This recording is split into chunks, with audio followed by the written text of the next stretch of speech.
ఏంటండి గుట్కా గారు దొంగల తచ్చట్లాడుతున్నారు? సెక్రటరీ కూడా తాకట్టు పెట్టేశారుగా, ఇంకేం మిగిలింది నా అబ్బొచ్చు? ఎవడో సన్యాసి నీకు ఆ మాట చెప్పింది? సచివాలయం అంటే 10 ఎకరాల పొలం అంతే. తాకట్టు పెట్టాల్సి వచ్చింది, పెట్టాం. తప్పే ఉంది? దేశంలో ఎక్కడా చూడని వింతలు విడ్డూరాలు మీ జగ్లకు చూపిస్తున్నాడుగా.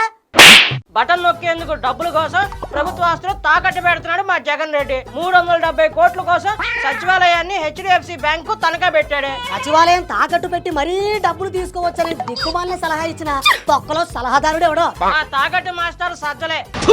సెక్రటేరియట్ తనఖా పెట్టకూడదని రాజ్యాంగంలో రాశారా? అప్పట్లో రాజధాని అమరావతి గ్రాఫిక్స్ అయ్యారు వెటకారం చేశారు కదా, ఇప్పుడు అదే తాకట్టు పెట్టి అప్పు తేవడానికి సిగ్గులేదు? మీ బతుకు జడ. అయినా మళ్ళీ మా జగలకు అధికారంలోకి వస్తే అన్ని సర్దుబాటు చేస్తాడు. చూడండి పాన్పరావు పాపారావు గారు, ఒక్కసారి గెలిస్తేనే ఏపీని తాకట్టు కొట్టుకు అమ్మేశాడు.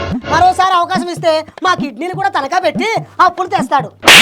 ఈసారి మేమే ఆ రేవంత్ గారితో మాట్లాడి మీ సైకోని చెంచల్గూడకు హోల్సేల్ గా మేమే తాకట్టు పెట్టేస్తాం.